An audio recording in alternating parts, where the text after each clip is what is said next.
could go ahead and introduce yourself. Thanks, Patty. First of all, thanks to you and to Abdi and to everyone at ASG for having me. And I'm happy to be here and to answer questions that you all have. I will just say a couple things at the beginning and then take questions. A couple things, you know, we are now 3 days from finishing the in-person, fully in-person part of the semester on campus. I want to, first of all, thank all of the students for just doing such an amazing job of taking care of each other, taking care of our campus community, and helping us get through what has been incredibly challenging semester for so many people. So we're really thrilled, relieved, frankly, to have gotten through the whole semester without having to shut down like many of our peer institutions have. And we credit a lot of that to all of you and the work that you've done. So thank you. We are already starting to plan for the next semester. And certainly we'll be taking lessons learned from this semester, because this semester, as you all know, nobody had ever done this before. But now that we have figured out how to navigate through the incredible complexity of many different issues, social and racial issues and financial issues and a global pandemic, I think we've learned a lot that we will put toward next semester. I know that this has been a really hard semester for everybody, whether you've been on campus or you haven't, wherever you are, and however you've experienced a lot of the trauma of the last 8-9 months. We want to do everything we can to support all of you to the extent possible. And, you know, I hope you all know that. I fully recognize how hard it's been, and you know, we obviously continue to work to do everything that we can, but please know that our intent is really to be supportive of all of you. And let's see, just a couple other things, because I know one of the questions came out about furloughs. And so I think it's important for you all to know that while we're making decisions now, they are fully made with the best intention to both take care of and prioritize the students' experience, and then also to help us move toward a much brighter future for the college, even in the near term. And that's what I was really hired to do, and we're starting to move in that direction despite all of the challenges that keep popping up. But I just want you all to know that the decisions that we're making are made very strategically and for very specific reasons, so that we can actually move forward in a much stronger place as an institution. So those are kind of all the opening thoughts that I had, and I'm happy to take questions from whoever would like to post them. So now we're going to shift to Bree. She is our Director of Communications, Communication and Press, and she has access to the poll we conducted on the ASG Instagram. Yeah, Bree, you could go ahead and take it away. Yeah, so it wasn't just the ASG Instagram, it was kind of a collaborative effort through a lot of different organizations on campus. So I want to recognize them and any member that's here from any of those organizations that helped us collect those student questions. Thank you, we greatly appreciate it. But one of the main concerns that kept coming up is, what is the spring semester going to look like? Do we have a plan? And with the rising cases of COVID-19, you know, can you say that we're going to come back? Like, is that the predicted plan that we're coming back? And what would quarantine look like in the spring? So the plan is absolutely to come back. We are constantly being advised and guided by a group of experts in the field, epidemiologists across the country, pandemic and risk management experts, microbiologists, et cetera, all of whom are looking at national models with the hoped prediction that the current surge by the end of January, beginning of February, will be declining. And so it actually turns out to have been a good decision to have inserted the January module, which is intended to be remote unless students have to be on campus, because what that means, and this is part of the reason why we inserted it, the vast majority of students won't be returning to campus until about February 16th. And that was partly, it's partly because it's a really exciting, I think the faculty are super excited about that module, giving us a chance to offer new innovative courses and co-taught courses and interdisciplinary courses, but also because it enables most students not to have to return to campus until after the bulk of the flu season is over. And because of the way the COVID surge models are looking, coming back in mid-February actually gives us a great opportunity, because we should be in a much better place statewide and nationally. And so the intention is fully to reopen. As I said in my opening remarks, we have a really good idea of what it takes to stay open and navigate safely through a pandemic, and to have the campus open for in-person living and learning. And so that is fully the intent. But again, just like we said with this fall semester, we can't control what goes on in the state of Pennsylvania, in Crawford County, and in the country. And so, and even globally, because we have many international students who are impacted by this. So we know that we can do a good job of keeping the campus safe. And we will do our best to do that, assuming the state conditions, the Crawford County conditions, and the national conditions allow us to do that. Quarantine, what will quarantine look like? To be honest, there aren't super fabulous options for quarantine. We got really expert advice on how to isolate students and how to quarantine them. And I fully understand a lot of people want to complain about quarantine.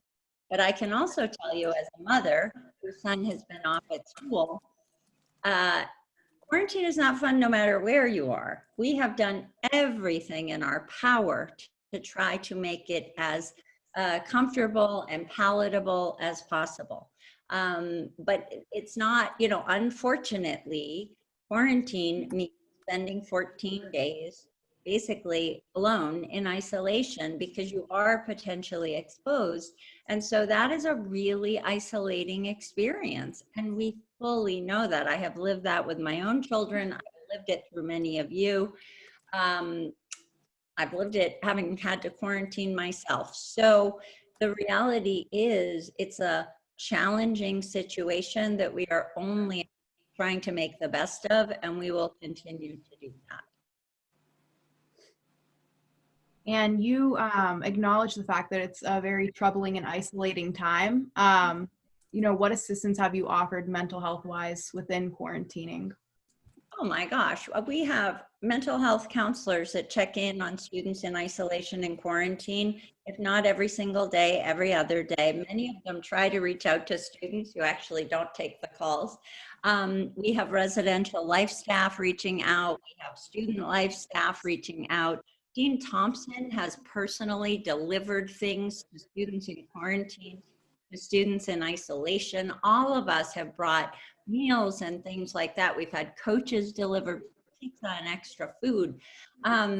So again, I can tell you from compared to many other schools, compared to my son's experience, we have gone above and beyond what many institutions have done. But there's no way to get around the fact that it is an isolating experience. We actually just last week, we gave little game packets and arts and craft packets and things like that.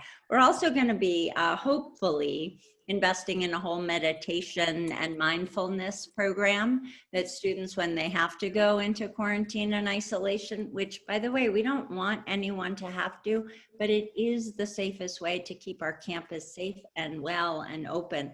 We will provide even more mental health support moving forward. Hi Hello, my name is Jennifer. I'm Jennifer Ferrell-Thomas Jr. So my question to that would be, how are you implementing more mental health care or mental health support to the students, especially the students of color from Allegheny? Jennifer, do you mind, if someone's going to ask a question, I would really appreciate it if they could put their camera on, just because it's a little bit isolating to have a blank screen. Are you able? Thank you. Okay. I appreciate it. I really am someone who prefers to have one-on-one conversations with people and actually be able to engage with people's faces.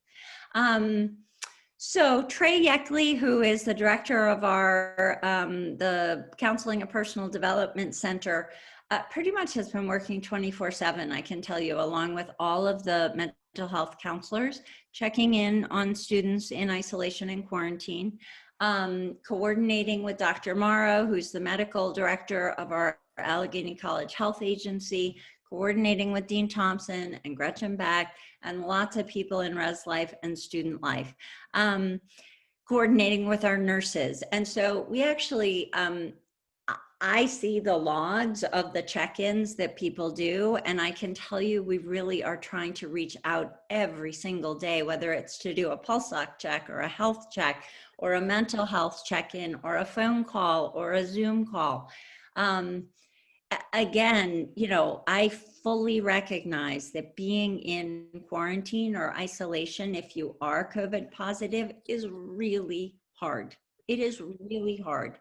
And so, but I do really believe, you know, for all of our students, whether our students of color or other students, we are working to try to connect with them, find out what they need. And if students feel like there are needs that are not being met, I would actually urge you to write to health agency at allegheny.edu, because they oversee all of our outreach to all of our. I wasn't necessarily referring to the quarantine periods that people are in. I was referring to like the general public, because we do only have 3 counselors down there. And I mean, and there's a big population, and I don't think it's fair to the counselors as well as to the students to just assign us to the same 3 counselors over and over again. I thought we had 4, but I may be wrong. You may know that more than I do. I was fairly certain we had 4. What I will tell you, though, is that until about 3 weeks ago, every single student who showed up at counseling was able to be seen within a week. Sorry? Oh, that spread out as, you know, obviously we see a rise in counseling interest and appointments in any semester, even under the best of circumstances.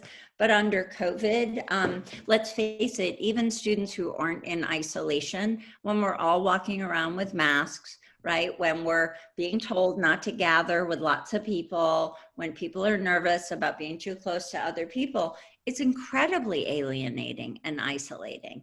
And so we are trying to work, as I said, with this mindfulness program to create more opportunities. There have been things like yoga classes and other drop-in sessions that the counseling center has had. You know, it is, again, being able to get everybody in within a week is a really good sign that we are able to manage the population. That has spread out to 2 weeks. And so we know that students are stressed and needing support from the counseling center. And so we're trying to do our best to provide opportunities beyond just one-on-one hour-long sessions so that more people can have access to that. So thank you to those who have been utilizing the asterisks for the constituents that are present. We very much appreciate you guys being here, but if you have a comment or question, please put an asterisk so we could track the order and it doesn't get out of hand. So going on to the chat box, Sophie Adams. Hi, Resident Link. Constituent here. I'm not actually part of ASG. I just had a question about the meditation thing you were talking about and how to be offered to people in quarantine. Are there any plans to offer that to the general student body? There's a significant amount of research that meditation on a regular basis helps, and I'd love to use one of those. But as a student, I can't really afford to. So is that going to be general student body accessible? Really working on this, Sophie. There's an amazing Allegheny alum who is a mindfulness guru, and he has recently joined up with one of the apps. And so we are actually trying to work something out where we can get students and faculty and staff access to this, because the reality is, I think we all need it right now more than ever. So yes, we were thinking initially it would be an extra good thing to be able to offer to people in quarantine and isolation, but I think to be able to offer it to everybody, even hopefully with some personal sessions led by him directly, it would be a really great thing. So I promise you, we're working on it. Lola. Hi, I'm going to turn on my camera. Sorry. Thank you. Hello. So so the other day I called the Dean of Students office about construction workers at Bentley not wearing their masks. And then I was emailed that I had to reach out to someone. And then I also have a question. I've been hearing a lot in the rumor mill, as well as my roommates, that a girl in our hall tested positive for COVID. And when I called the Dean of Students office on Monday, they said they would get back to me, and no one's called me or emailed me. And it's pretty scary to know that someone in my hall might have COVID and that their roommates aren't quarantining or anything. So I didn't know who else to reach out to about that, since I already discussed with the Dean of Students. So you should absolutely reach out to health agency at allegheny.edu. For medical privacy reasons, we can't tell you who's positive and who's not, but anyone who has tested positive has gone immediately to isolation off campus. So it would be highly unlikely that you would live right next to someone and not know that. And so Dr. Morrow's not going to be able to tell you, yes, this person is, yes, they're not, but any medical or quarantine related questions, she will answer to you. So health agency at allegheny.edu. What was the other, you had a question? What was the first question? It was about the construction workers at Bentley. When I've been walking to Brooks, they just haven't been wearing masks at all. And that's obviously not safe for them, or anyone here. And then I called and I was told I had to email someone about it. And I don't really think I should have to email someone and get lost in an email chain just to have the construction workers have their mask on. So did you submit it on the, whatever it is, the Gator Pledge violation? No. So that would be the simplest way to do it, because that goes straight to the Dean of Studies office and they forward it on. So it's really the head of physical plant that would be the person in charge of the workers at Bentley. And so the easiest way is just to file it on the form, and then it gets distributed out to the appropriate AEC member. I think the thing for me is that I shouldn't have to do any of that. And I'm sorry, I don't mean to be rude at all. It's just I don't think during a pandemic, I should have to be worried about construction workers not wearing their masks. And I've also seen so many students not wearing their masks. And when I say something, because I don't think it's helpful, at least for myself, to anonymously report someone. I think it should be my community, part of being in the community, I should be able to just go up to you and say hey, it doesn't help if you have your nose outside your mask. Right. So have you been doing that?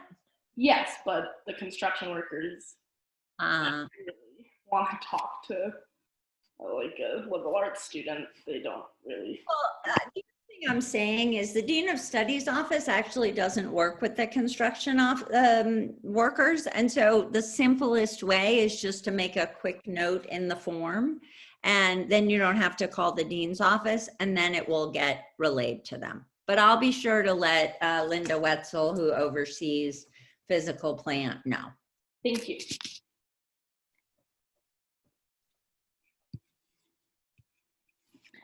Alrighty. I'm gonna take over calling on names because the chat function has changed. So instead of being able to chat with everybody publicly for everyone to see, it's now gonna filter straight through my office. So essentially, I will see all of your chats. So if you have anything that you want to say, put an asterisk so I know to call on you. But the person that we left off on, I think Lola just went, yeah, is Reagan Myers. Is the chat function changed because that question about students of color and getting more counselors didn't get addressed? Because I think that's kind of a foul reason to change the chat function. Low-key, that's kind of, it's kind of dumb. I don't understand why you're doing that, because the chat function, I thought this was meant to be a chat for all of the students to be an open discussion. So you filtering what we have to say. Sorry, point of order. That's this is an open meeting to have open discussion. That's why we have like structure. That's why we have the asterisks. So just to kind of control the meeting so people aren't being sidetracked, that's why the chat was changed. So if you still have something to say, you can put your asterisk and you can say it, and no one's telling you that you can't say what you want to say. We love law and order. Seems like a form of silencing to me. Just to clarify, it is a General Assembly, and I know that we're on Zoom. And the reason that the chat function changed is because even in General Assembly, you would have to be called upon before you could speak. But yes, if you want me to read your comments, by all means, like just let me know. I don't care what they are. I have no problem reading them. So like if that's something you want people to know, just like shoot me a message, say, hey, can you say that out loud? I'll say it out loud. Or if you want to, by all means, I can call on your name and you can say whatever. Like that's totally fine. But at this time, Reagan Myers, if you would like to go ahead. Thank you. I am a student that's actually currently in quarantine.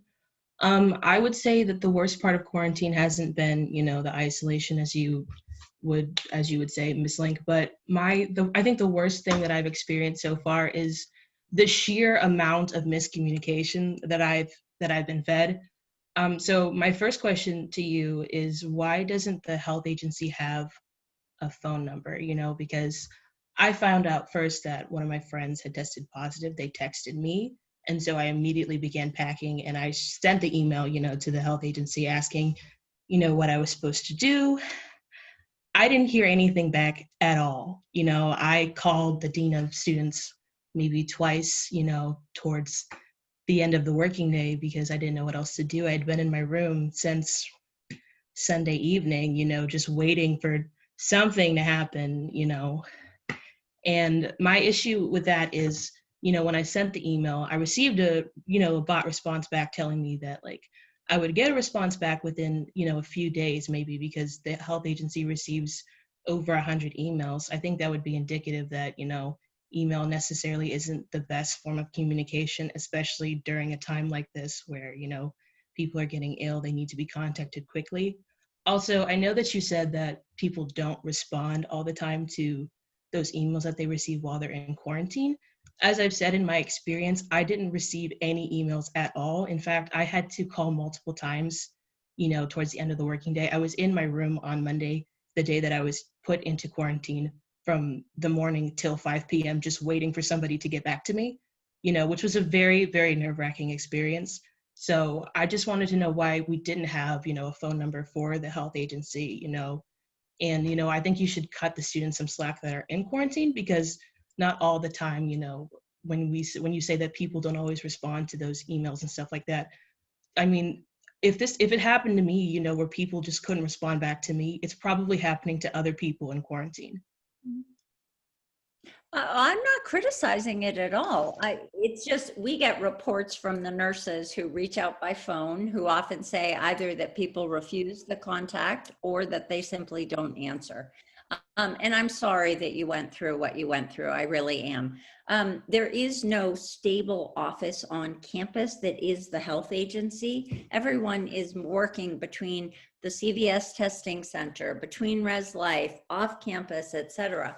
So email really is the best way for them to get in touch, although they're often then reaching out by phone. Have you been contacted since you've been in quarantine? Only a couple times since I've been in quarantine. The problem was that I was not receiving, the phone calls or the emails at the time where I should have been notified, that I was around somebody who had tested positive. That's my issue. And that's why I think that it's an issue that there isn't, a quicker means of contact for the health agency. This is something that's obviously very important to the college to, keep students safe. And so if it's something that's requiring so many more people, you would think that we would have some means of quicker contact if we need to let students know that they need to move into quarantine or that they've been around somebody who's tested positive. No, I absolutely hear what you're saying. I'm taking notes. The one thing I will say is it often takes 4 hours for us to fully contact trace, at least. It depends how complicated the person's social context is. And so sometimes it can take 4 to 6 hours before we're able to ascertain who was a primary enough contact to need to be put into quarantine. It sounds like your experience was longer than that. Is that correct? Yes, much longer. Okay. And so I apologize for that. I've written down your name. I will certainly follow up and see what the delay in that was. Okay, and then, hold on, I got a bunch of direct messages. Give me 1 second. All right, so a constituent brought up, can you ask her about why the food is not nutritious? So for students in quarantine, can you talk a little bit about the food that's provided to them? I know this was a really big concern for a lot of constituents actually, that the food wasn't on par with what they expected. Perhaps there was more candy in there or snacks as opposed to actual, substance for food. Yeah, I'm going to share with you all photos that I have from Parkhurst of all of the, hold on.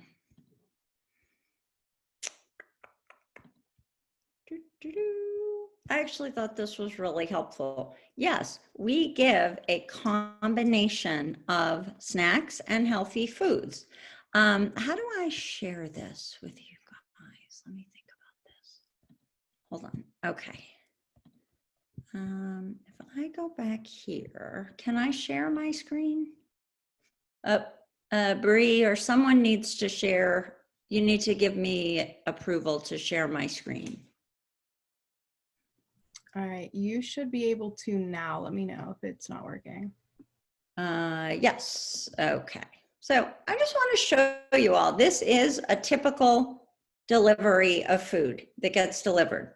There's salads, there's fruit, there's cereal, there are chips. But if you go in, right, you can see, I can't get this any bigger. There's a ham and cheese sandwich. Okay, so that's one.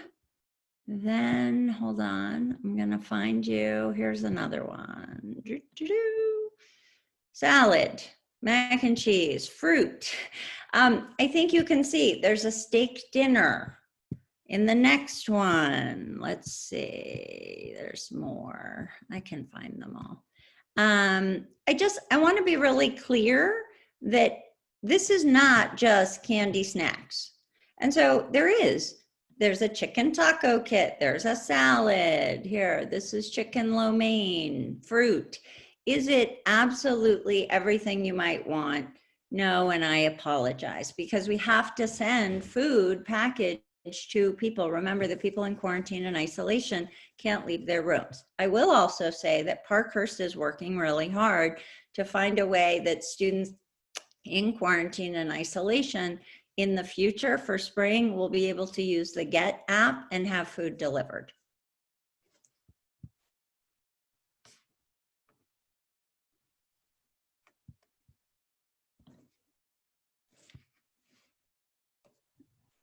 Okay, and there is another question from Grace Proper, if you would like to unmute yourself. Hi, my question's in relation to the last question, but how are students able to use their meal plan like depending on how long they're in quarantine, I know that you're not able to use your like money. So like since the semester is coming to an end, are students able to get refunded or should, you know? I do not know the answer to that, I will confess. I will certainly talk to both Dean Thompson and Linda Wetzel, and we can get back to you all. I don't actually, well, confess, I don't fully know how the meal plan works. It was switched, as many of you who are here on campus know, this semester so that it constantly added food instead of starting with a big sum and then going down, because we found so many students were running out of swipes and munch money. And so we switched it so that it's constantly adding food so that no student goes hungry. But I don't know specifically about what happens at the end of the semester. We can find out and get back to you. Okay, and if you don't place an asterisk in the chat, but you like write out the question, I will just ask it. But if you would like to ask it yourself, just let me know, like put an asterisk. But this one comes from a constituent. It says, are the students being asked if they have any dietary restrictions, and then, you know, what options are being provided to them? Yes, they are. And Parkhurst is working directly with students to try to meet any dietary restrictions that they let us know about. But again, a lot of that is going directly through Parkhurst, but Dean Thompson and Gretchen Beck and Dean Beck and the Student Life and Res Life staff are working closely with them. Thank you. I'm going to read, there are some general comments here as well. It was asked that we make note that a healthy diet generally entails, oh goodness, there's so many, hold on.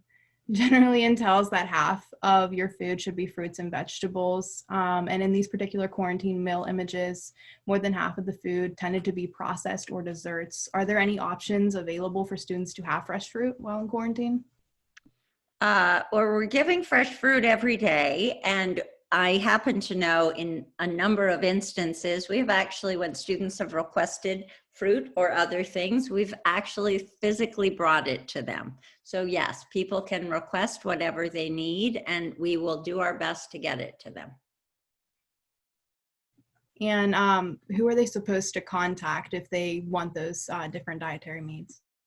Well, they should be connecting with Parkhurst, but they can do that most likely, I would think, through the Dean of Studies, the Student Life Office. Thank you. Alrighty, and then Maya, if that's you, would you like to go? Yes, thanks for saying my name right. So many people don't, even though I feel like it's spelled so clearly. Is it okay if I have two questions, or do I have to pick one? You're good, go ahead. All right. So my first question is, why is, and I don't know if this is more of a question for Ron Cole, but like, I'm sure that you're capable of answering it. Why is no credit not an option for this semester, considering that not much of anything has changed at all? And like more students than I could count on my own hands are facing homelessness on top of the pandemic, on top of maybe living with immunocompromised people, on top of unemployment, poverty, trauma, racial trauma. What was it an intentional decision to not make that an option this semester? And if so, what was the logic behind that? Because nothing about many student situations when this thing started has changed in less than a year. So it's a good question. It really is a question for Provost Cole. I will tell you all that I know. It's not been under discussion for this semester because students who wanted the option to be on campus have been allowed to be on campus, so that we are providing the same type of experience that we normally as a residential college provide. The reason it was an extraordinary decision to provide that last spring, and that was mainly due to the very rapid shift to sudden complete remote for absolutely everybody. This is a very different academic delivery of courses. In terms of things not having changed, that's definitely not what we've heard from students. Actually, many students have told me how much better even the remote or hybrid experience is for them. Are you asking poor students of color? Yes, actually we are. So if that's not your experience, then what you should actually, the best thing you could do, Amaya, is send a note to Provost Cole.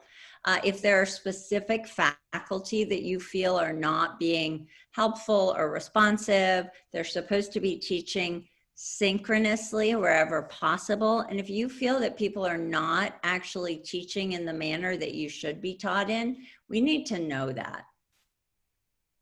My second question kind of goes off of that a little bit, because it's not just about the teaching, it's also about the school environment. So to say that things have gotten better for some students is true, but it's absolutely not true for poor students of color. And so my second question is, where have you been and where will you be next semester?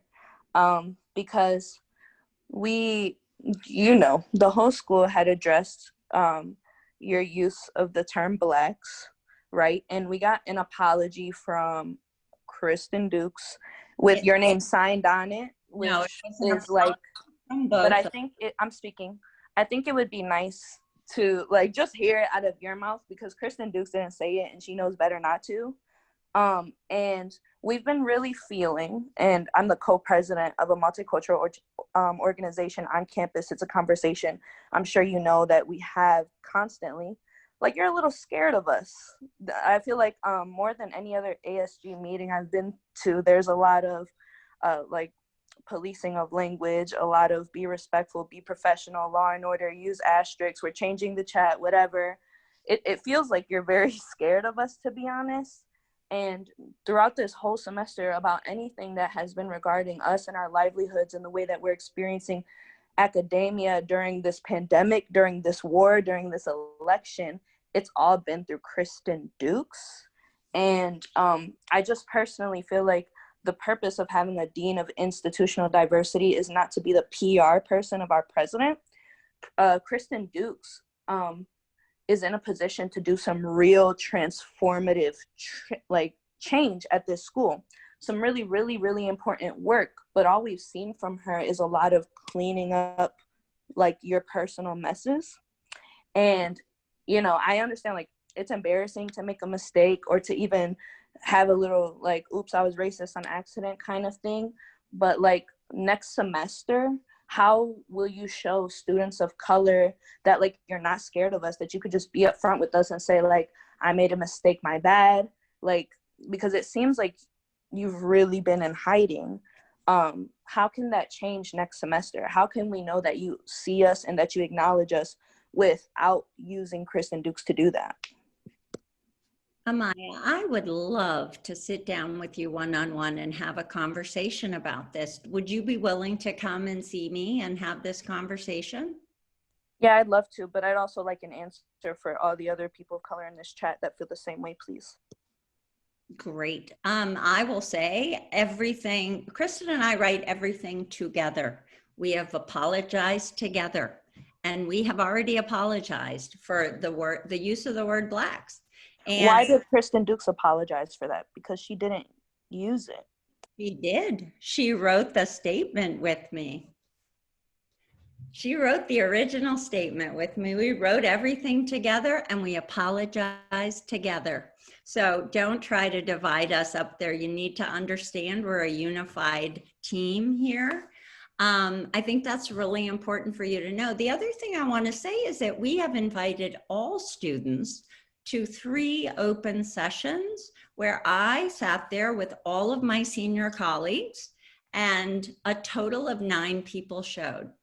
So I've been actually present waiting for you all to come and see me. We've reached out on multiple occasions to ask you to come meet, and we've been told absolutely not. So I think you need to also know that when someone reaches out and wants to dialogue with you, you need to be willing to let them have that dialogue with you. And I really look forward to having this conversation. And I know you don't know me very well, but I've been dialoguing with administrators since I first got here. I've shown up to every meeting, and I need you to acknowledge the reason why nobody shows up to those meetings. And it could be because you're new, but Allegheny has a long history with panels and panels and panels and panels and panels, and it ultimately ends in the silencing and the gaslighting of students of color. I know you were not here for those years. You were here for one semester before that, but that is why students of color don't show up, because it's very gaslighting, and it's ultimately more harmful, and it doesn't do any good. And so at this point, a lot of students of color, especially students of color that are activists on campus, that care about the campus culture at Allegheny, we expect you guys to just do the work at this point. Like, we don't want to talk anymore. I don't know what else we can tell you at that point, because Kristen Dukes is a powerful resource. Personally, I truly do believe that. And I think if we, like, hearing student voices is important, but at what point are we actually going to do the work, rather than, because setting up panels is just a way to calm us down. But you know what would ultimately get us to shut up is if the work was just actually done, if these things were actually being addressed properly. And I promise you, I have been doing the work all 4 years. I'd love to meet with you on an individual level to show you my track record at this school. But, you know, even April Thompson, my freshman year, based on my advocacy for Allegheny and racial justice on this campus, offered me a position after graduation. I graduate this December, and I hit her up about that position, and she said, no, because you are not a good fit for Allegheny College because our values do not align with yours. Now, I don't know what values Allegheny has, but mine are anti-racist, blatantly and explicitly, and I have an amazing resume. And I'm not sitting up here begging for a job, but I am saying that when students of color want to do the work and get paid for it, then you have to back up that request for us to show up. You know what I mean? Because I'm not the only person that is in that situation that I know of, someone who has shown their dedication to racial progress at Allegheny for 4 years straight. And then when we ask to be able to do it on a pedestal that matters, it's a flop. So yes, my point being is that we're in the middle of a pandemic, in the middle of a race war, and we're not getting paid to do the work. Kristen Dukes is a powerful resource, and you guys are capable of doing the work without setting up these panels. We're tired, you know, and we have every right in the world not to show up, because at the end of the day, oftentimes we're the only ones showing up in the real world for Breonna Taylor or Muslim students or African students or trans students when you guys are not. And that is work. I'm done. Thank you, though. Thank you for sharing. Yeah, thank you. I've got to scroll all the way to the top. Give me 1 second. There was something that I wanted to bring to light. There was a concern on why we would be investing in meditation practices. Excuse me, my phone is blowing up. Why we would be investing in meditation practices as opposed to getting more counselors on campus, especially people of color. So you mentioned that there were only 3 or 4, and they wanted to know why, why aren't there more counselors? Why aren't we, investing our money in actual resources for our student body? It's not an either or proposition. Dean Thompson, who oversees the counseling center, can certainly explain to you that the counseling resources we have are actually appropriate for an institution our size. And again, you have to look at the data. When students are able to get appointments the same week that they're asking for them, that actually says that we have the coverage that we need. I have had nothing to do with the staffing of the counseling center. And so in terms of who is actually part of the center and who's available to the students, I'm happy to learn to ask her and figure out more about it. Thank you. Now there's a question from Haley Lex. Would you like to unmute yourself? Yes, I would. Sorry about that. So the question I have is, whose idea was it to move out in the middle of classes?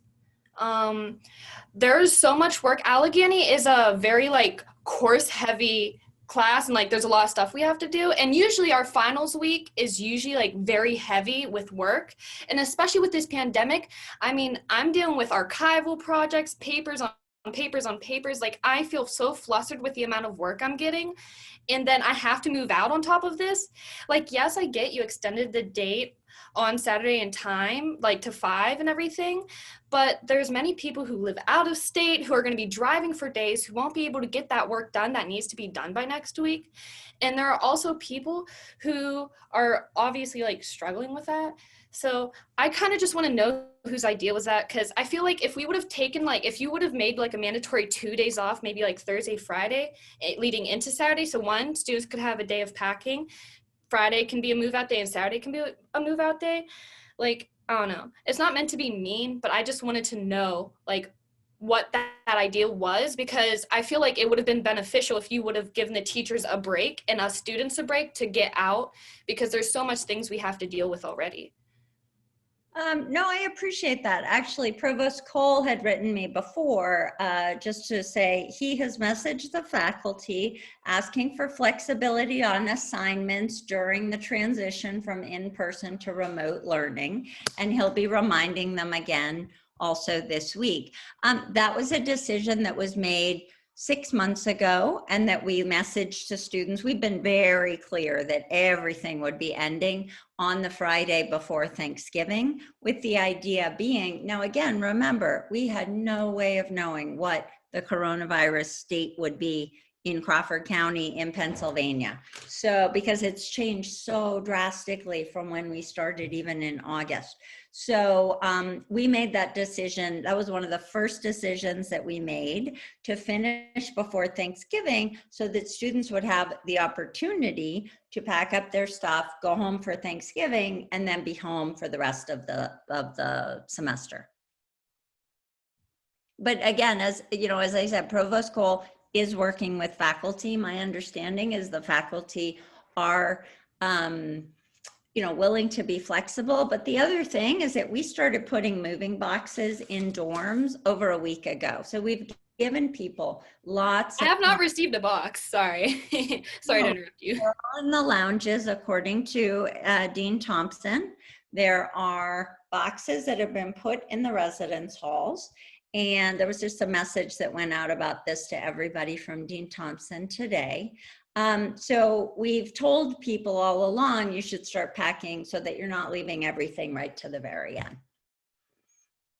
Right, of course, but still, for those students who have to worry about like going out of state, like, yes, you've been telling us from the very beginning and everything, which has been nice, but still the fact that we are like moving out and we still have to get our stuff out of here and still have to worry about classes and homework. And for those who are going home to a place without internet, what are those students supposed to do? Like, those students are screwed. And I have a couple teachers, like, I'm not going to name them because that's rude, who have not been willing to be flexible with what I am telling them. Like, I'm telling them how I'm having to move and like all of my situations, and those teachers are not being flexible. And so I just like, once again, am curious on that, because I've been packing for about 2 weeks now, but that still doesn't like stop with the fact that like we're literally having to move out Friday and Saturday. And sorry, sorry, I'm confused because you just said I don't want to be rude, but you're speaking to the president. No one would have spoken to Mullins this way. That is fair. I spoke to Mullins that way, actually. I wasn't speaking about you, Maya. So I know, but I'm just saying, let's not do any tone policing, because some students are really going through some very serious things. You told President Link you were speaking. I'm speaking. Point of order. Some students are. We're not going to do tone policing. Tone policing. About you, Maya. Point of order. Please be civil. I can change my tone if it makes you happier. I am sorry. I do have a natural attitude in my voice for those who know me. Okay, well, I can be more monotone. So basically, the problem is that once again, it's like there's teachers who aren't being flexible. So what do we do about that situation? And what about us students who have to go home without internet and all the classes being forced to go online? What do we do then? And I'm sorry, part 3 of the question. And with everyone having to move out on either a Friday and Saturday, aren't you worried about the spread of corona? Like, I feel like how we moved in, how we kind of staggered it with move in, I feel like that would have been beneficial if we also staggered it with move out. So let me try to address all those. If you have specific issues with certain faculty, I would say email the provost because he wants to know and be able to follow up with specific faculty if there are faculty that are not being supportive or helpful. In terms of students who don't have internet or don't have learning environments at home conducive to learning, to apply to remain on campus through December 12th. And so I would expect that anyone who knew that they were going to have an issue if they had to leave campus would have applied to stay on campus. And that's an option for students who need it. But you have to fill out the form. And the third, what was your third question? Sorry. Oh, about the timing. Yeah, our sense is that it's a much more expeditious process to move people out than in. Move in is generally a very long, ongoing process. This way, because we asked students, you'll all recall, we were very clear with students not to bring a ton of stuff because we did need everybody to pack it all up. And so we'll just manage with the cars. Students will come out with their stuff.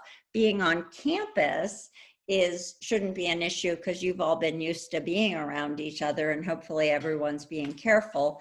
But parents, we actually sent a message, Dean Thompson sent it today, saying parents coming to pick up students actually aren't getting out of the cars to help, so there shouldn't be an issue of spread.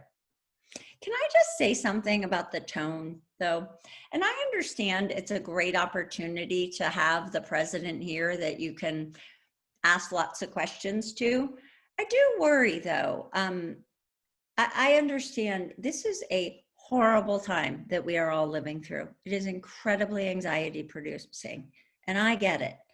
But I'm really taken by the negativity of all of the questions. And I just would love to know sort of where that's all coming from. Sorry. I believe I just told you where it was coming Yeah. from. Agreeing with Amaya, I mean, we've been reaching out to you this entire semester, and there's a lot of events and things that have happened throughout the semester where I feel like the students aren't being heard. Like, you answer certain things and not others. I remember it was earlier in the term, and students kept asking about students of color and their safety with the Meadville Center and like the corona testing and all of that, like when we were first pairing up with them and everything. And those questions were completely ignored. And then there's also other questions on top of that have been ignored. Like, I feel like there's very selective hearing going on personally. And I feel like that's why students are getting frustrated. Like, I'm just frustrated about like the move out situation. Like, it's just very stressful on top of the schoolwork. But there are other students who have to deal with so much more than like what I'm worried about, you know? So I think when students are coming here and they finally have a chance to say something, like there's just so much built up of anger over the semester that, you know, obviously this is their only way to express it.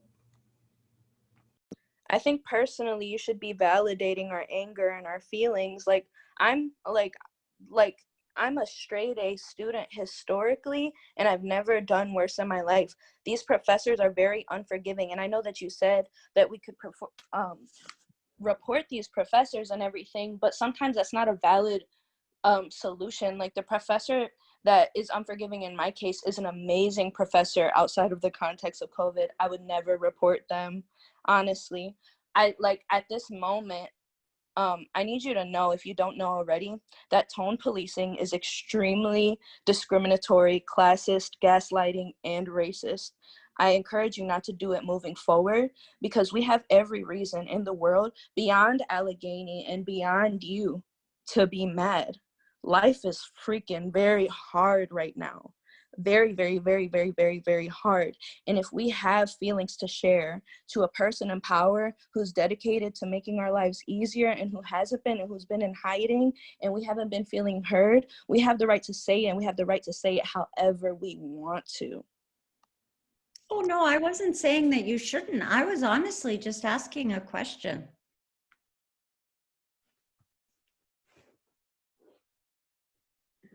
Okay, let me scroll back up a little bit more. Okay, I want to open, okay, yeah. So going back to the concern about the boxes that was mentioned when you answered Haley's question, there were a couple students that said they can't find any of the boxes, and you know, we even have a couple RAs on here that said they have never received any type of box from the college, including I think it was NV1. Yeah, NV1 and NV2 don't have boxes. And then there was a big concern about Brooks not having any boxes either. Like they came and then they were gone. And then other than that, just a lot. Oh, and College Court. Oh, there's a bunch. Okay, College Court, Baldwin, Walker, Loomis. There are quite a few College Courts on here. So there are a bunch of dorms that haven't received any type of boxes. I will be sure to pass that along to the Res Life office. And we have quite a few RAs in here as well that stated that they actually went out to Walmart and bought boxes for their residents who requested it because they weren't provided by the college. That's terrible. I'm sorry about that. Okay. And then Jennifer Petralta, if you would like to unmute yourself. It's Peralta, but yeah. So my question was regarding water and water access to drink at these buildings. I live in Brooks. All our water fountains are out. When I go down to the market, there's no water. And when I go down to Brooks, there's water with fruit on it that tastes like dirty water. So I guess my question is, how can you provide better access to water next semester? Because it's water. We need water. So yeah. And that's also an added expense to all of the money that I'm already paying here. So so I believe that Kelly Bolton, our Director of Sustainability, is working to put reusable water fountains. So we can't have the regular water fountains that exist for health reasons. I believe I will follow up with Kelly and find out. I know she is working, and hopefully by January we will have those, you know, those like recyclable water things that you can fill up bottles. yeah, but I was mainly just saying that I wasn't advertising to get the water fountain back. I was advertising for students to get access to water, but okay. And just sorry, I didn't understand about the water in Brooks. That's available, but it's not, it doesn't taste good.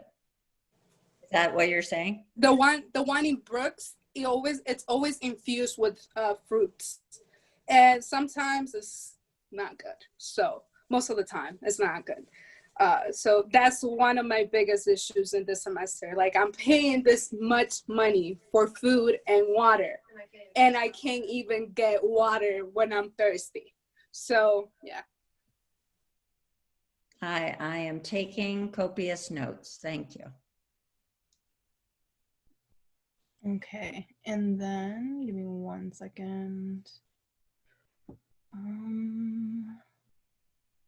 Alrighty, would Naya like to speak? You can unmute yourself again. Oh, I was just gonna touch on the box issue with moving out. Since I am an RA in the Walker building, we'd had various staff meetings where we were told that we're not going to provide boxes for our residents to move out. I don't know if it's because it's a budget cut or I don't know, but I know that it's a big issue for my residents because we have to move out our items into storage units or back home. And I also had an issue because a couple of my residents and was in close contact with faculty members that tested positive for COVID. And I wasn't directly notified by anyone. I was notified by my residents that they had to leave immediately. And I noticed that when it came to the cleaning staff, we didn't get a deep clean of the shared spaces, such as the lounges or the bathrooms. So I just wanted to know in the future, because it's not going to go away, when we are notified that someone has came in close contact with someone that has contracted COVID, how can we go through the process of making sure that other residents on our floor is protected? So that would be working with through Student Life to work with St. Moritz. I will tell you though that the health agency and Student Life are super on top of doing deep cleanings whenever someone tests positive. But if someone was potentially exposed to someone who tested positive, depending on how the contact tracing, because we have epidemiologists doing contact tracing. So depending on how they assess the person's exposure possibility, they may determine that a deep cleaning is not necessary. However, that generally speaking, it's important to communicate to Res Life if someone in the dorm has tested positive, and therefore they will take care of that. Now the boxes, I will say, I'm really confused because Dean Thompson just sent me an email like several hours ago saying boxes were all delivered to all of the dorms last week. So I'm sensing that's not true. Just a quick question, if I can interject. Were the boxes delivered to the RA staff, or were they just delivered to the dorm in the lounge and left there? Because if they were left there, good chance my residents took them and I never saw any of them. I don't know. She says boxes were delivered to residence halls last week. That is all the information that I know. I will certainly, so another colleague on the call says boxes were seen being delivered to Brooks. So boxes have been delivered. They may have disappeared, and I will make sure that more boxes are brought to people.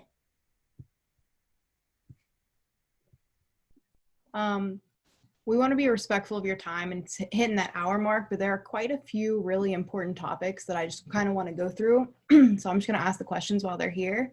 So there was a really big concern about the Gator Pledge and why there's a difference between the expectations for students and the expectations for faculty. And they wanted to know if there was a way that this could be addressed, especially with the spring semester right around the corner. So what are the different expectations that are implied by that? Okay, so faculty and staff going off campus, interacting with individuals. They also brought up, the fact that you attended your son's soccer game. So they wanted to know a little bit about like, where's the difference at for what are the expectations for a faculty member versus what are the expectations for a student? Absolutely. So the faculty and staff don't live on campus. And so faculty and staff have very clear masking, physical distance requirements, safety requirements, but we all go home and live with our families. We have to cook for our families. We have to do all kinds of things. So therefore, we have to actually be out off campus, whereas students in the first 4 weeks of the semester, remember, this is what we're getting back to. We had a campus quarantine that was very clearly announced from when students were coming back, where we asked students not to go off campus. those of us who live in the community live here all the time. And so, but with students, we were bringing back 1,300 to 1,400 students. And the good news is we actually managed to control the virus and to have a full open semester where most schools have had to close down. Thank you. There's a longer question. Okay. So I'm just gonna read it to you, it might be easier. Question about staff versus students with Gator Pledge. How is staff and faculty allowed to travel, live their lives, and still be in person to contact with our students? If we were to do this, we would be violating the Gator Pledge as students. In addition, how is it safe to hold late night Brooks and other Allegheny dining aspects as well, in addition to a certain staff party that is occurring? There's not a lot of detail regarding the staff party, but that actually is really concerning given the increase in COVID cases on campus. Yeah, I'm not going to respond to that because I know nothing about it. And I think I responded to the earlier question. Right. What about late night Brooks though? So I don't know anything about it. I thought they did that outside. Did they not? There was no social distancing in outside late night Brooks. In the air. There was Like, still there was so no many people markers, out there. Stating 6 feet. Like it looked like a concert hall out there on Brooks Path with donuts and hot chocolate. Well, so I don't know anything about that, I'm going to say.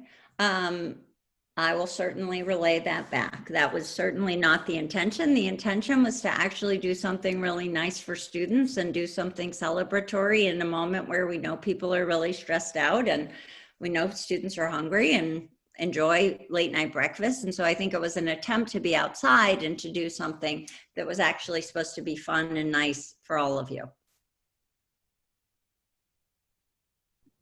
Thank you.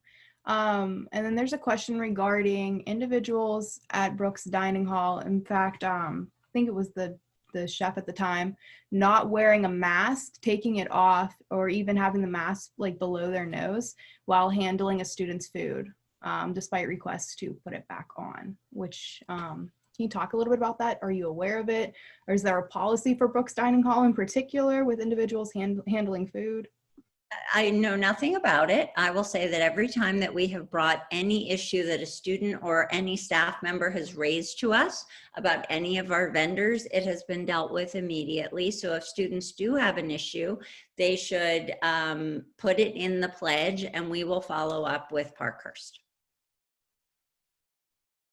Thank you. I'm actually going to make the motion to end the guest speaker portion of GA today. Second. All those in favor? 1, 2, 3. All those opposed?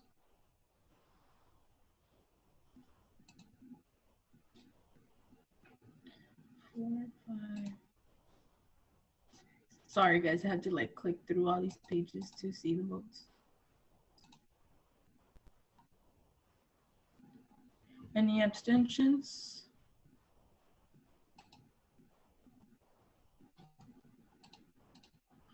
Okay, that passes.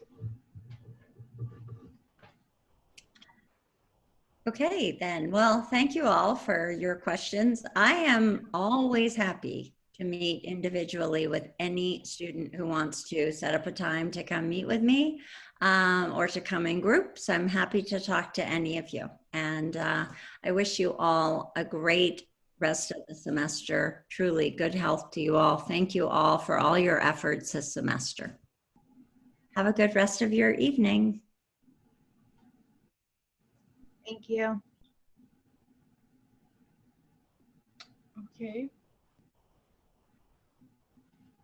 So now moving to constituent comments. Is there any other constituent comments? Oh, Bree, you should be checking the chat box as well. Sorry, it should still be private. You're good. I'm gonna change the chat function back, or am I supposed to keep it off? What do you want me to do about it? I would say you could put it back to normal. Okay. While we're here, Sam and Kiana as well. Kiana Fulton has a constituent comment, and then Sam Russell has a constituent. Can you guys hear me? Yes. Good? Good. Oh, I forgot what I was going to say. I'm not going to lie. Come back to me. Okay, I have a question. If we are wanting to talk to Hilary Link, where and how should we do that? If anyone knows. I'd say email her. Her email syntax is the same as ours.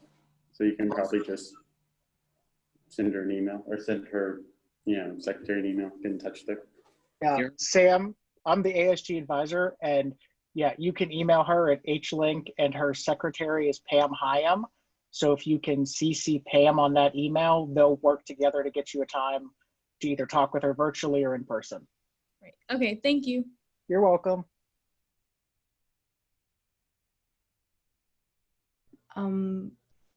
Abdi, you wanted to make a comment? I was just gonna add that to contact Pam. She's the secretary to the president, and like most of the time, you have to contact her to be able to get a conversation with President Link. That was just my comment, but Matt touched upon that. Thanks, Matt. I also wanted to say really quick, if there's obviously everyone's facing different issues and stuff like that, but there is a lot of committees on campus. And in my personal opinion, if you guys actually want action on something, try to figure out who heads those committees rather than going straight to President Link, because I feel like that's, to be honest with you guys, very, what's the word for it? It's not helpful. It's better to reach out to committees that are actually working on issues, and then that's when action can actually be taken. For instance, with the whole box issue, and Dean Thompson is the one that oversees the committee handling all of that. So I would say try to look for the committees instead rather than going to President Link, because as you guys saw, she didn't really even know what was kind of going on. But yeah. Right. I just wanted to make sure that we were able to speak to her because she did extend that offer. So. Oh yeah, definitely. You guys always are.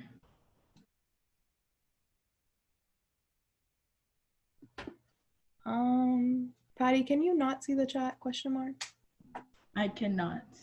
It only says you right now, Brie. It's not open to everyone. Okay. It should be. I don't know what's going on. I'm sorry. It might be because I had changed it mid. I have the option to save the chat. That's okay. I will save the chat, but there's no one. Okay. It says y'all can only send messages to me. Patty, I want to make you host and we can go from there. I'm sorry.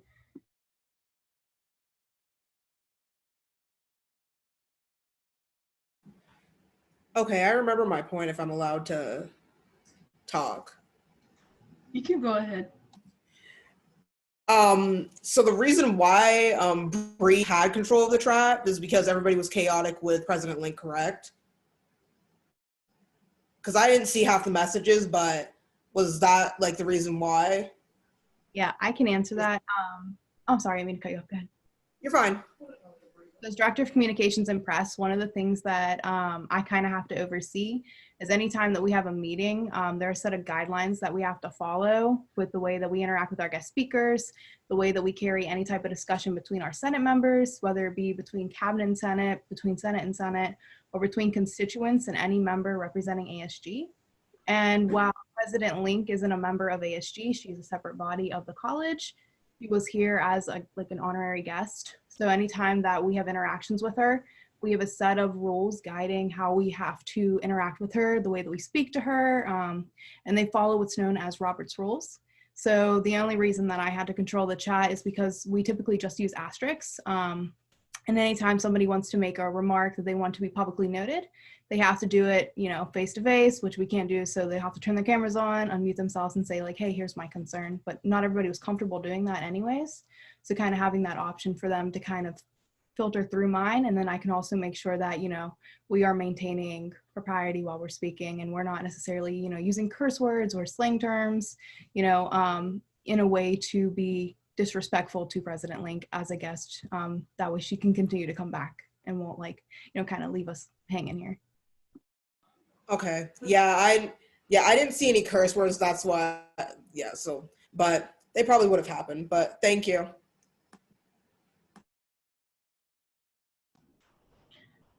So I could see the chat now, and Natalie is the first one on my end. If you did put an asterisk and and you were before Natalie, I'm sorry. Just put one in again and I'll call you. So Natalie Davidson.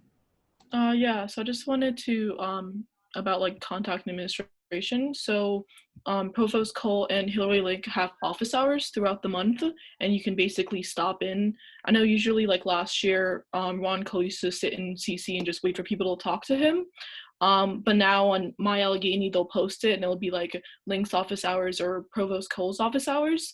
And most committee, typically they're open. So if you want to go and speak to them, you can. There's just a lot of people in the chain of command that you have to speak to. And also reach out to your senators if you don't know who to contact and you have an issue. That's pretty much they're here for that. And there's also other people on campus that you can contact, and they'll try to point you to the right resources.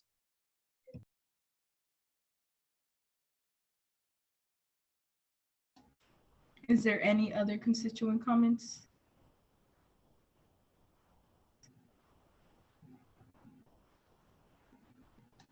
If you do have one, please remember to put an asterisk in the chat box.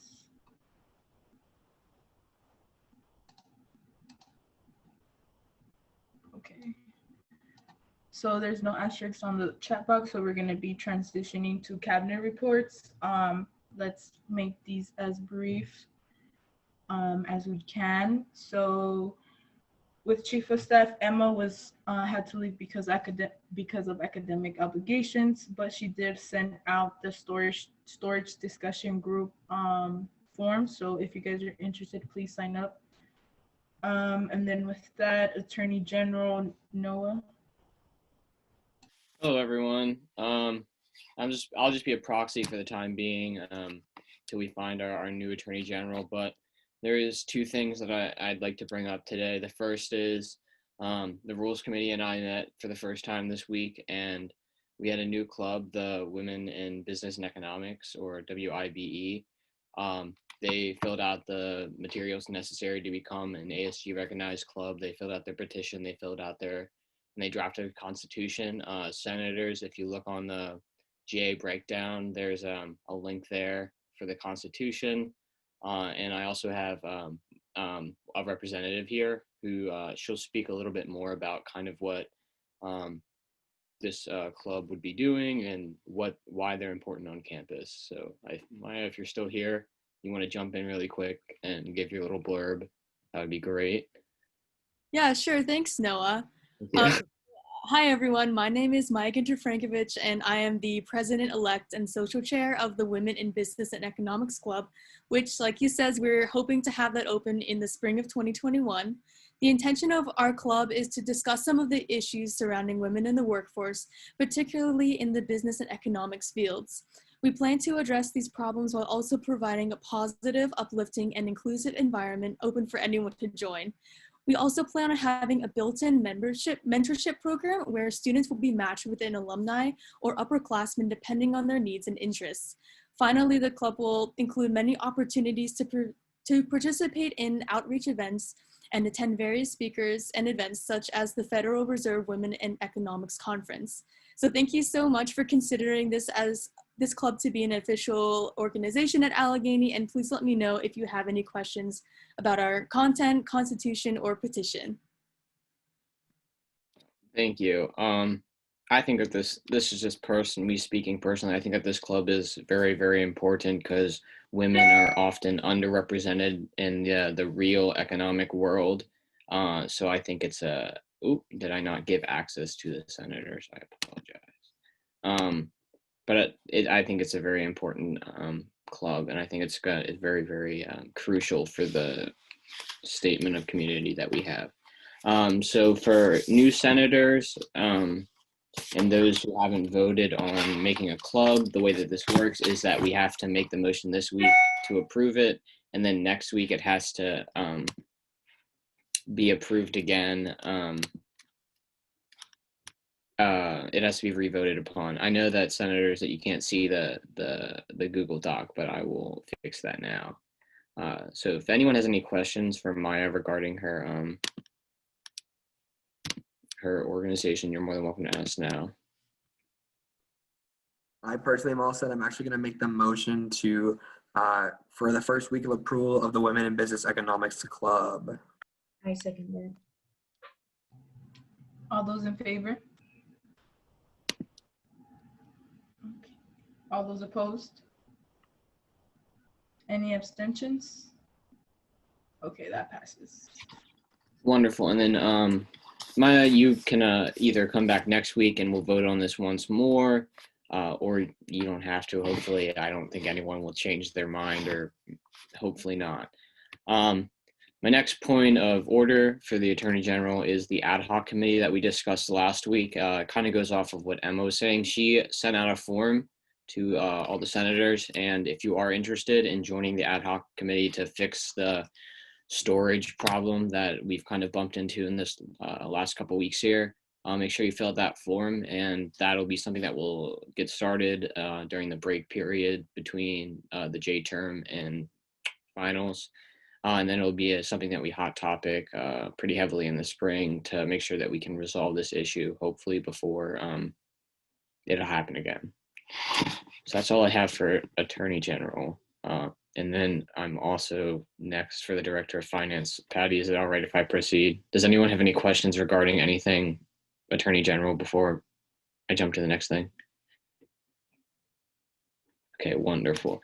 My only thing for Director of Finance is that this week, Sophie Adams and I, as well as Matt, we met with Matt Stinson, who is, he was hired this year, and he's the new Vice President for Development in Alumni Affairs, and he's has some great ideas for the spring, and I would love to get him in here to be a speaker for us, because I believe that the information that he can share, especially about our recent donating spree that we had, it wasn't the bicentennial, it was some sort of donation, and Matt can jump in here. And yeah, the capital campaign, Our Allegheny, Our Third Century Quest, which raised over $202 million in 10 years.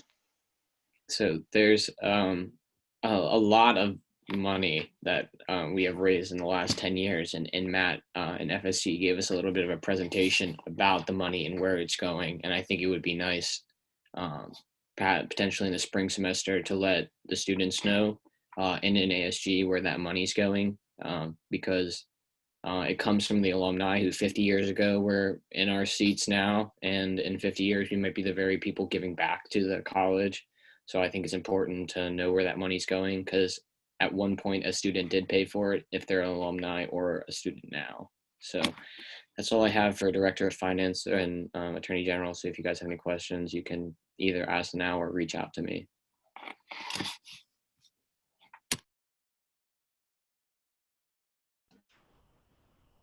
Okay, on to diversity and inclusion. Peter? Hi, so I've been speaking to my committee, and the first thing that we are going to be doing is that once we are remote, I'm trying to schedule a meeting with Dean Moe regarding some of the student conduct policies and how that can be reformed, specifically with the reformation of a student conduct council board. There was some work done last year, but since Justin Atkins is no longer here, I think some of that has been lost. And one of my senators in the committee, India, she proposed like compiling some of the assembly and peaceful protest policies so that they can be widely disseminated so that people understand what's going on. So I'll be talking to her about how they can get that going on. Yeah, that's all I have. I'll just keep it short.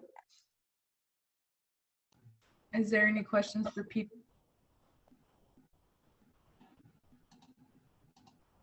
Okay. On to organizational development. Bennett? All right, so I moved all the minutes into the minutes folder. I created a Google Docs template, and I don't really have a lot going on. Everyone, best of luck on finals. Get home safe. Be healthy. Yeah, that's all.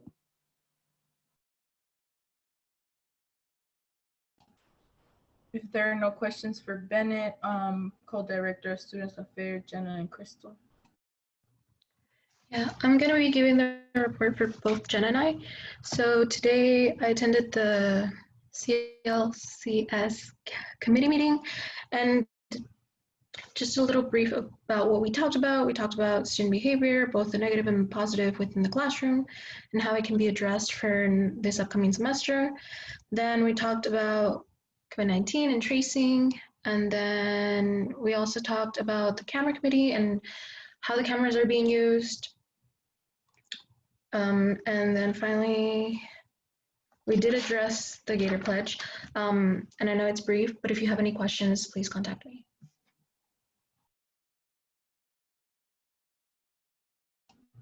Okay, last call for questions for Crystal. Okay.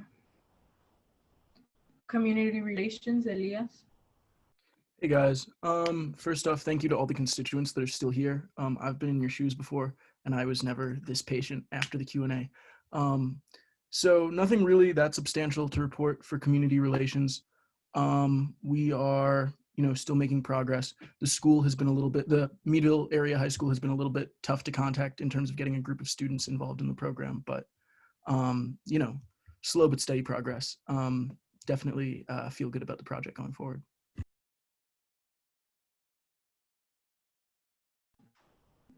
Is there any questions for Elias? Okay. Communications and press, Bree. Hi guys. So I'm going to keep it short because you guys have heard me literally all day. But new Senator bias, just a reminder, those are due the 20th. If there are some type of extenuating circumstances and something's going on, just let me know. Shoot me an email. We can reconsider the date. I'm also doing meet and greets with clubs. So clubs will start seeing little emails from me hey, my name's Bree. I'm the Director of Communications and Press. What can I do for you? One of the initiatives that, I proposed when I ran for this position is that we increase the amount of transparency and the amount of access that we have to our student body. So reaching out and saying hey, not only am I the Director of Communications and Press, but also I'm a student. I can come to your meetings, if you let me. I'm not going to force my way in. And I can't do that, but if they want me to, I'll be there. I'll be present with them. And then just for any of the constituents that are still here, if there's a concern that I couldn't address because it was crazy, I'm telling you, there were Zoom group chats. I had text message. People were DMing me on Instagram. There were a lot of questions going through. So if there was a question that wasn't answered and you want an answer, grayb@allegheny.edu, grayb@allegheny.edu.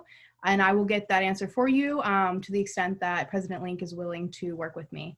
But other than that, my office is working on remote student success blogs.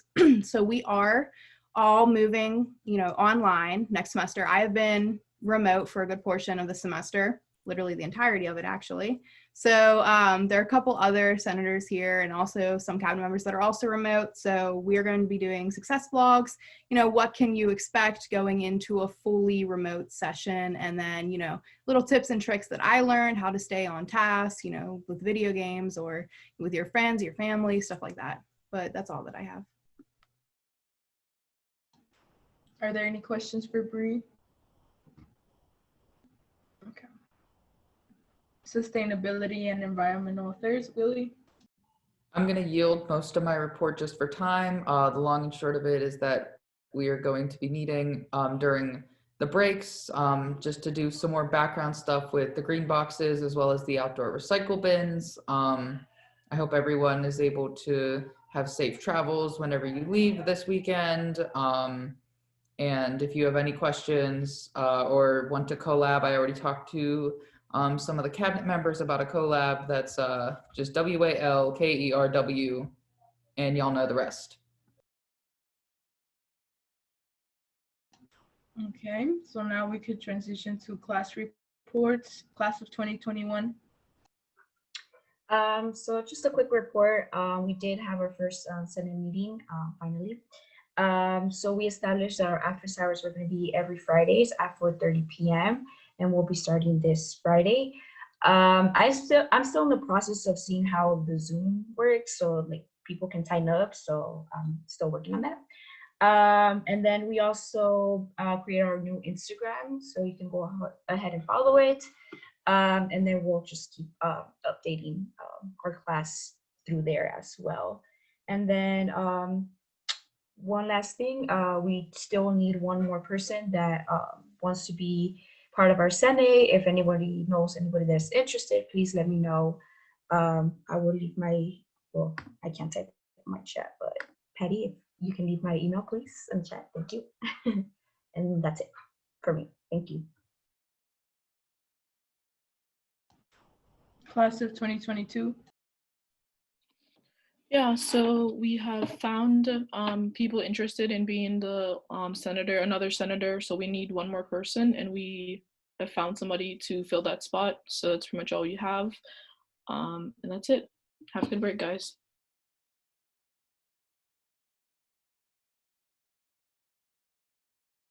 Class of 2023. Hey guys, I hope everyone's having a good Tuesday. So our class met this past Thursday on Google Meets. We're talking about an event next semester, sort of like a health and personal care event with the counseling center we're going to look into. We're also going to look into a couple of other events. And yeah, our meetings are on Thursdays at 7:30. The link is on our Instagram page. So if you guys want to come, you're more than welcome to talk to us. That's all I have. Thanks. Have a nice break. Travel safe. Class of 2024. Hi, I'll keep this short. Nothing has really happened since no one will respond to our emails. I think they want to push everything back to second semester. Tyler, the vice president, created a 2024 Instagram page, and then he also had the really good idea to create a 2024 Gmail. And then during our weekly Sunday meetings, we had a couple of questions to address, such as, do we need to meet every Sunday during the break? Do we need to meet every Sunday after December 11th? Do we need to submit volunteer hours? Where do we submit them? And that is all. Thank you. You guys have a nice break. So for volunteer hours, at least for this semester, don't worry about it. It's very unlikely you guys will be able to obtain those 3 hours. And then whether you guys want to meet, I believe that's entirely up to you guys. If you still want to meet up, to see what can be done during breaks, I think it would be beneficial to meet at least, a couple times, so you don't completely remove yourself from your projects and kind of forget where you are and stuff like that with them. But if anyone else, correct me if I'm wrong, that's entirely up to you guys if as a Senate you would like to meet. Okay, so on to VP's report. So last week we attended, Abdi, Peter, and I attended the Diversity, Equity, and Inclusion meeting, which is a new committee that was established under the Board of Trustees last year, I believe. Robert Marchman had said. The meeting was mostly serving as, in a way, personal testimonies of what it is to be kind of a marginalized student on campus. And they also wanted a feel of the general atmosphere of the student body. So, we were pretty honest as to what the situation is going on. Some of the things that were mentioned during the meeting was food insecurity, rising tuition, how can the Board of Trustees really help students? We really stress that they need to be open to us, that even if that means coming onto campus if it's possible, even holding some type of office hours, but we really emphasize that relationship, because I know I had brought up that Board of Trustees, as long as they say they're like, oh yeah, we're here to help you guys, to us, they're unreachable, and they need to become more open to the students. But yeah, that's kind of what the meeting surrounded. But on to the president's report. Abdi. Thank you, Patty.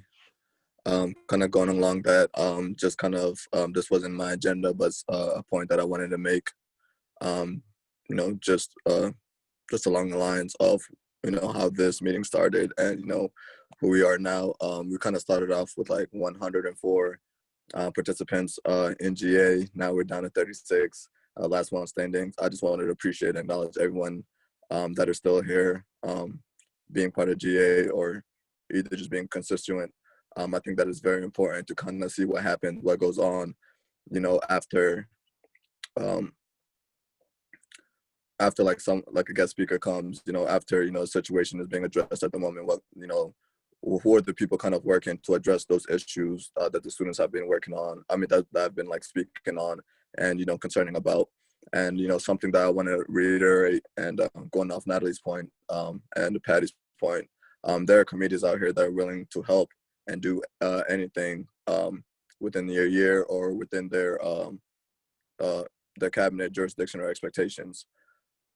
And if people aren't reaching out, if students aren't reaching out to those committees, telling them what's going on or what they need, then they would really be inactive. You know, ASG can't work without student participation. You know, this is not like, we're not a dictatorship. This is a democracy. You know, we need student participation to know what's going on, to kind of evaluate how we can make the school better.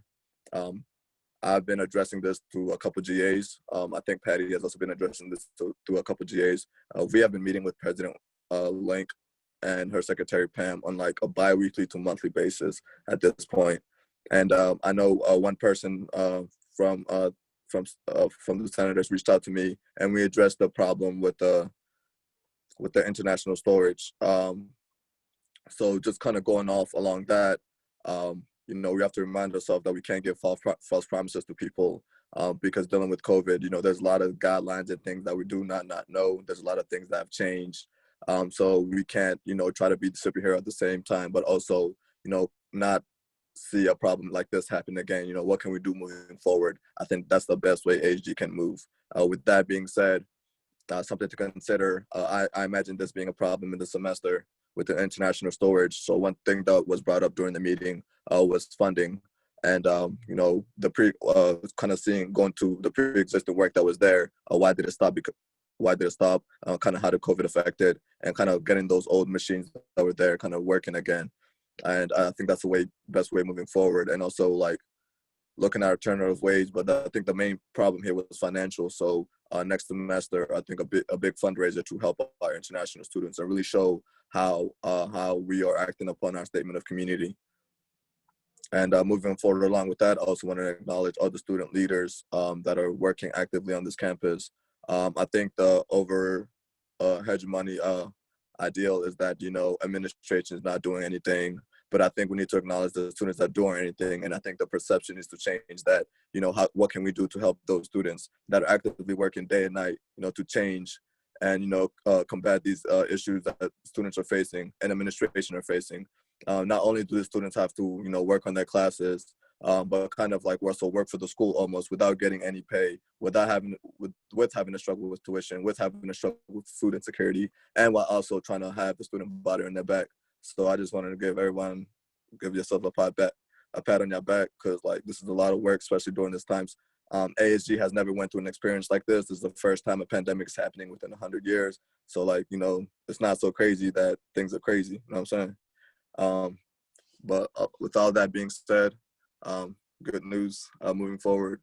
I've had a meeting with those silk organizations. Me and Patty were there to represent ASG and offer a proposed initiative on how we can better the relationships between all multicultural organizations, because, you know, through these conversations, a huge problem was, you know, how can we support our students of color, or, you know, how are we kind of advertising for diversity when that's not really being put in place here at the school.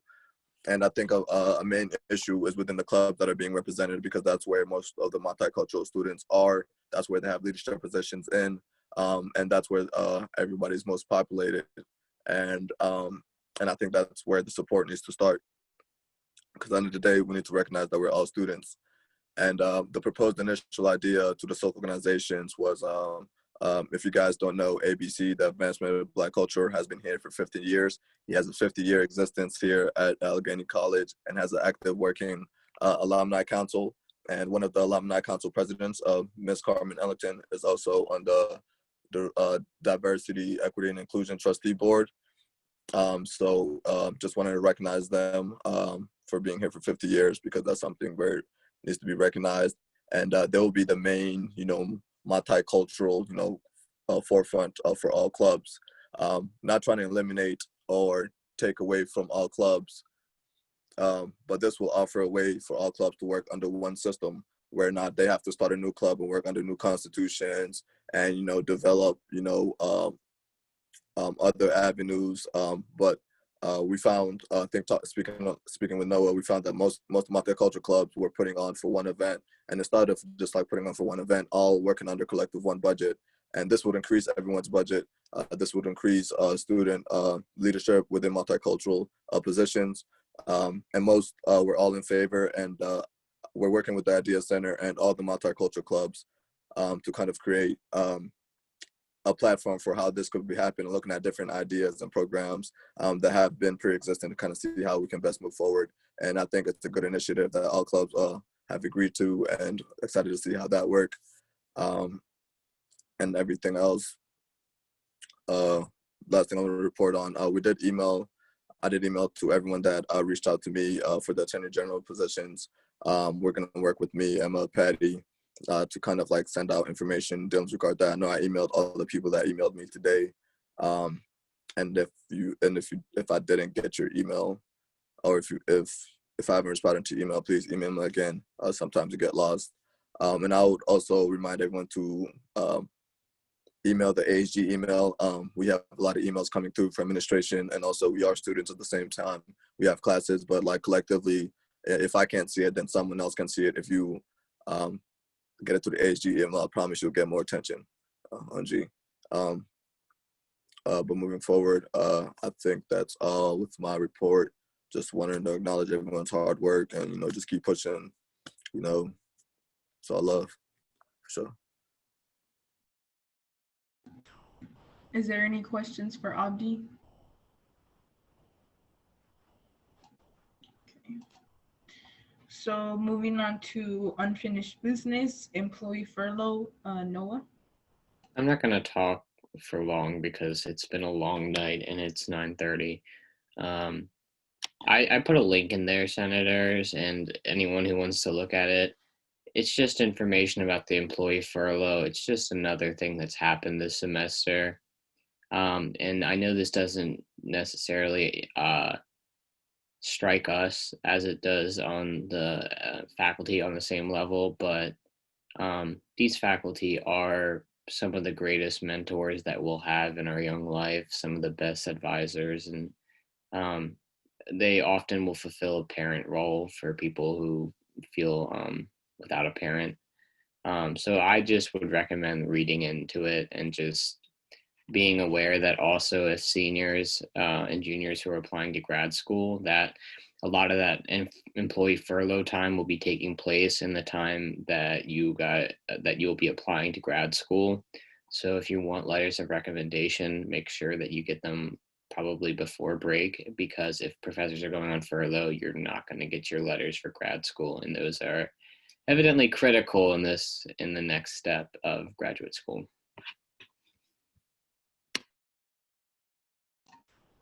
Okay. Transitioning to new business. There's nothing on the agenda, so does anyone have new business to bring up? Check through the slides real quick. Okay. So one last call for constituent comments. Is there any constituent comments? Willie? Since we had President Link here this week, will Ian Biddington be here for next week's meeting? I am not sure if he's gonna be here for next GA, but Bree will be having an IG interview with him this week to answer a lot of common questions among the student body in regards to classes and stuff like that. So question, Bri, are you gonna create like another like poll thing for like classes questions for Ian? Short answer, yes. Long answer, not right now, but yes, I will. Okay, beautiful, beautiful. So just please make sure to kind of put that on your guys' personal medias as well, so we could get a good amount of questions. But yeah, okay. Advisor announcements, Matt. Hi, for the like 3 people on this call who aren't part of ASG, I'm Matt Bakke. I'm the ASG advisor. You are also welcome to reach out to me if you have questions or want to get in touch with the administration or don't know to whom you should funnel your concerns in the admin or in ASG. ASG folks, once again, I'm here to help you. Like literally only 4 of you have ever texted me. So if you need help, text me, call me, email me, Snapchat me, whatever. Let's talk, because even though you all are leaving and I wish you all safe travels and all of that other hullabaloo, but you know, we're all still working through until you come back. So if you want to get some stuff done and move some initiatives along, now's the time to do it when students aren't on campus, because administrators have a bit more free time. So let me know and we can get some stuff done before break. And otherwise, let me know what you guys need. Is there any comments or questions for Matt? Is that your secret bad signal? Yes, but I can't tell you. Oh, never mind. Okay, so before someone motions to close, just a reminder that we will be having the GA next week. There's some stuff that we do need to get done, so just as a reminder, please be safe on your guys' travels back home. So yeah, with that said, is there a motion to close? Second. Is there a second? Oh, motion to close. Is there a second? I'll second the motion. All those in favor? All those opposed? Any abstentions? Okay, that passes. Peace, guys.